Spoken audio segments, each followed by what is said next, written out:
రాహుల్ గాంధీ ఇచ్చిన మాటకే కనీసం పార్లమెంట్లో ఒక 20 నిమిషాలు మాట్లాడిన పరిస్థితి లేదు.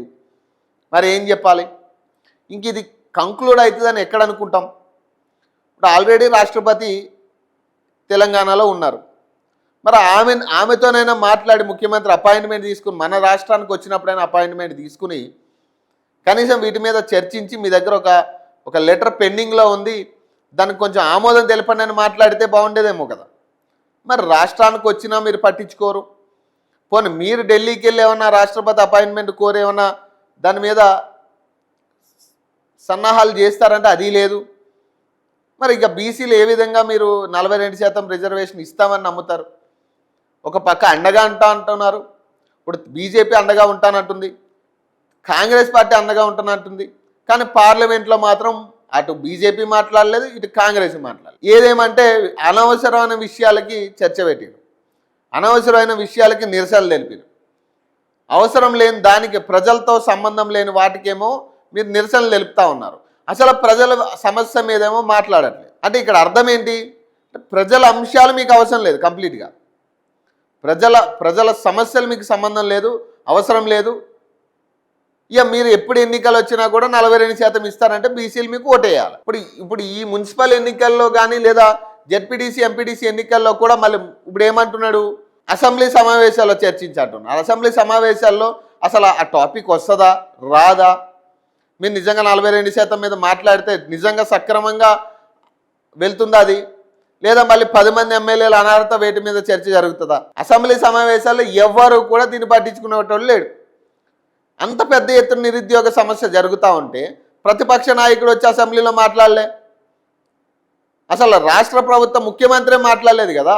అల్లు అర్జున్ తొక్కీసులాట గురించి మాట్లాడిన వ్యక్తి ముఖ్యమంత్రి, అసెంబ్లీలో దాని గురించి ఒక అరగంట చర్చ పెట్టిన ముఖ్యమంత్రి కనీసం రైతుల సమస్యల గురించి కానీ, మహిళల సమస్యల గురించి కానీ, నిరుద్యోగుల సమస్యల గురించి కానీ, స్కూళ్ళ సమస్యల గురించి కానీ, ఒక పోనీ విద్యాశాఖ మంత్రిగా ఉన్నాడు, గత ప్రభుత్వంలో జరిగిన అన్యాయాల గురించి లేదా మీ ప్రభుత్వం వచ్చిన తర్వాత కొత్తగా ఇంప్లిమెంట్ చేస్తానన్న అంశాల గురించి ఏనాడు మాట్లాడాలి అసెంబ్లీలో?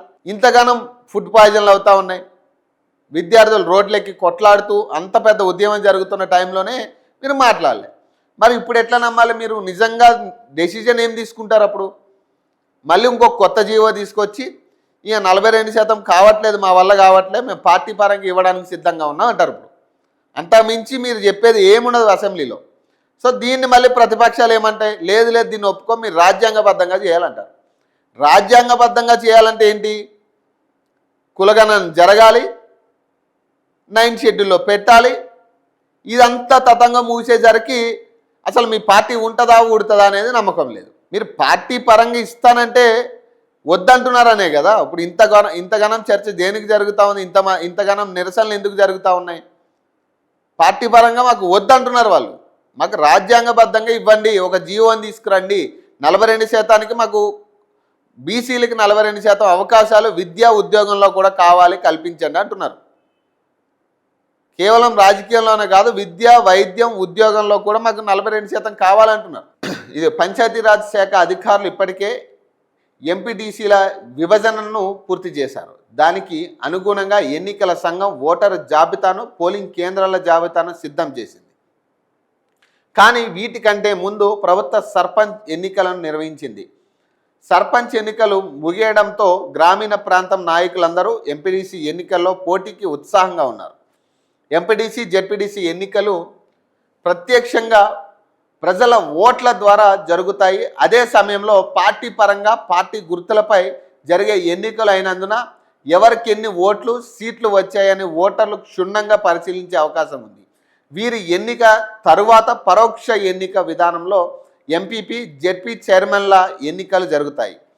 ప్రత్యక్ష ఎన్నికలతో పాటు పరోక్ష ఎన్నికలను పార్టీలు ప్రతిష్టాత్మకంగా తీసుకుంటాయి. అందుకే ఈ ఎన్నికపై అనుచితి వ్యవహరించాలని ప్రభుత్వం అధికార కాంగ్రెస్ భావిస్తున్నట్లు తెలుస్తున్నది. మరోవైపు ముందుగా మున్సిపల్ ఎన్నికలు నిర్వహిస్తారని బలమైన ప్రచారం జరుగుతూ ఉంది. కేంద్ర ఆర్థిక సంఘం నుంచి పట్టణ స్థానిక సంస్థలకు దాదాపు 700 కోట్ల నిధులు రావాల్సి ఉంది.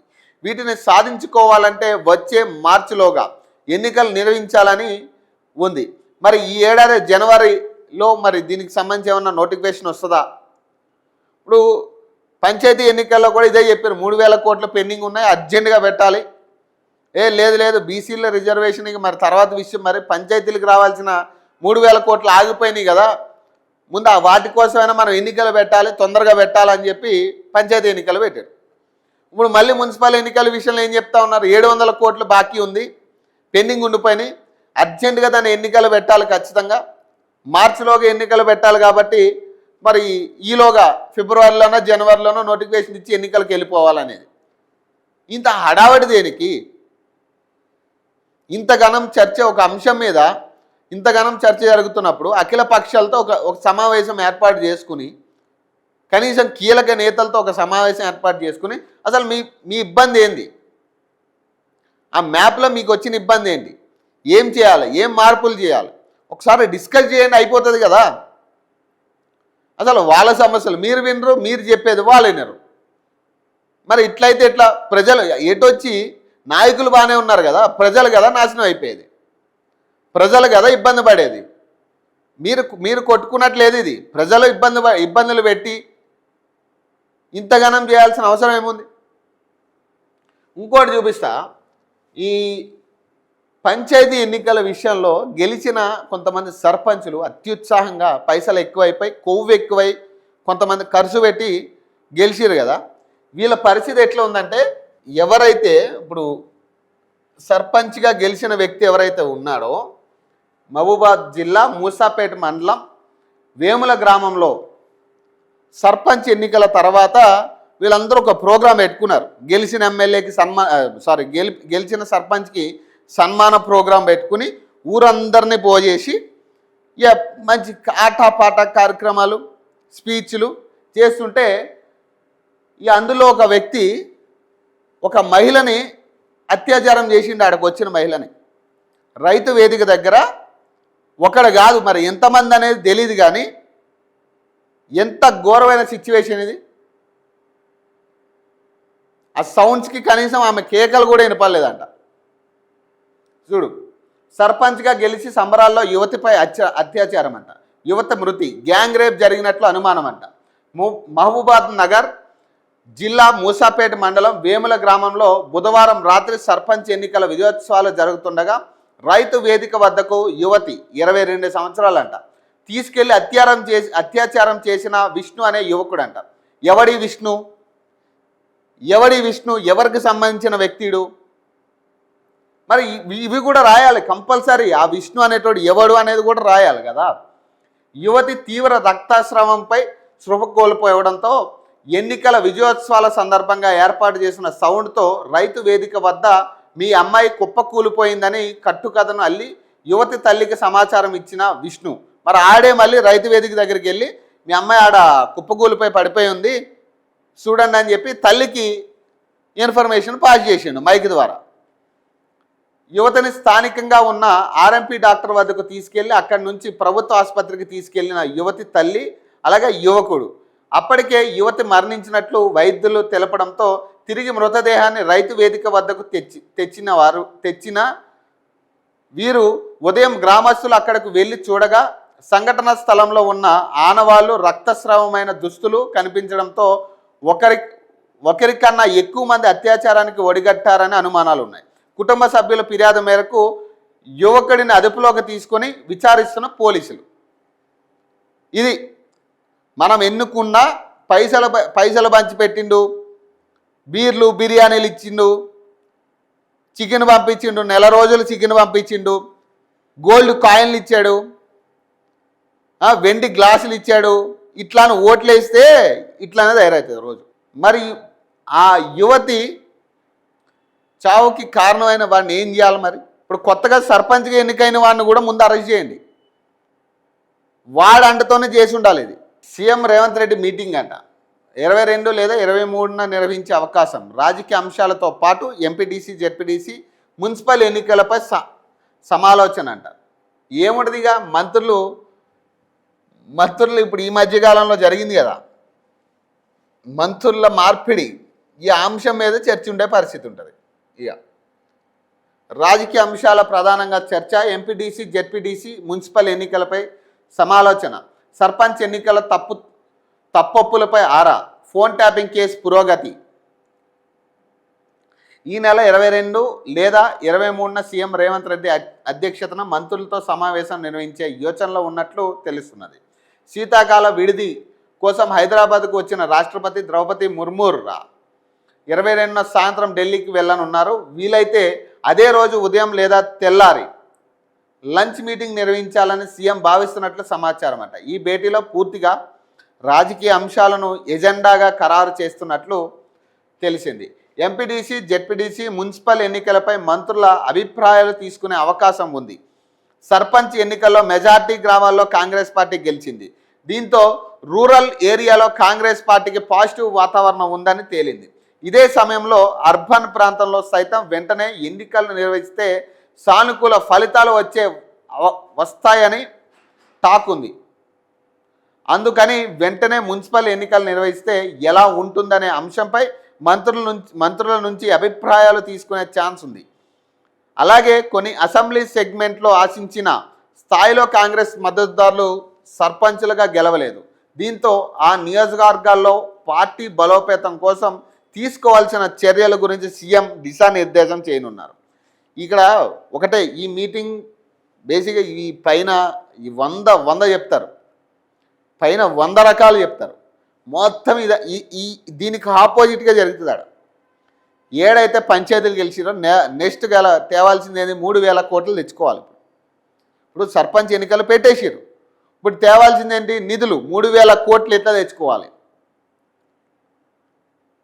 3000 కోట్లు ఎట్లా తెచ్చుకోవాలి, ఎవరి జేబులు వేసుకోవాలి, దేనికి ఎంత పంచి పెట్టుకోవాలి, ఇదే నడుస్తుంది ఆ మీటింగ్ మొత్తం.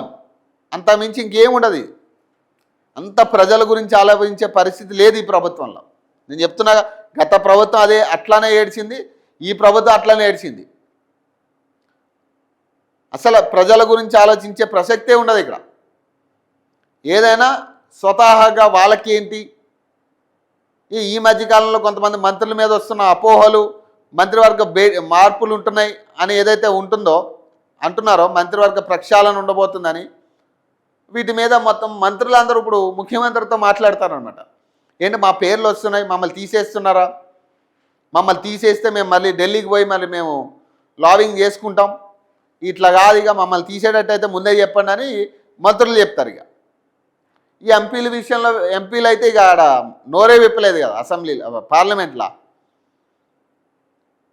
కనీసం 8 మంది ఎంపీల్లో నాకు తెలిసి 2-3 మాట్లాడింది. ఇక మిగతా వాళ్ళందరూ నిద్రపోయారు ఆడకు పోయి పార్లమెంట్లో. వీళ్ళకి జర్నీ ఖర్చులు దండగా, వీళ్ళ ప్రోటోకాల్ దండగా, ప్రజాధనం జీతంగా ఇచ్చుడు కూడా దండగా. వీళ్ళకి మంత్రుల పనితీరుపై సీఎం రేవంత్ రెడ్డి అధిష్టానానికి నివేదిక సమర్పించారు. ఆ కాపీలను ఒక్కో మంత్రికి విడివిడిగా ఇచ్చే అవకాశం ఉంది.